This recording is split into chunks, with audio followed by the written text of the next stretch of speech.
Ya, pagi ini dilaporkan dari Pelabuhan Trisakti Banjarmasin hari Minggu tanggal 12, tepatnya di depan Terminal Penumpang Banjarmasin.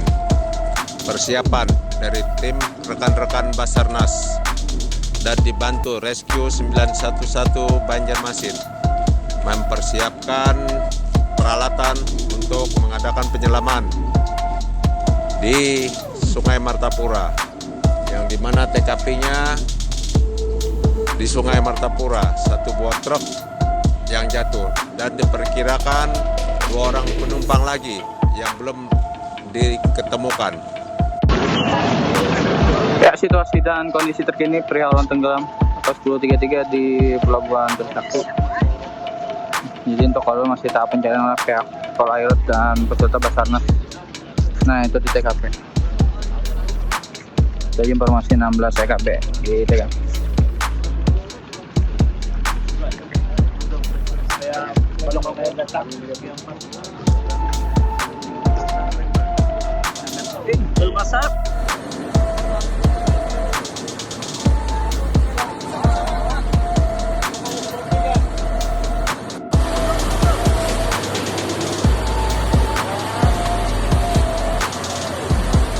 Jadi untuk mobil sudah diangkat nih, mobil truk sudah diangkat.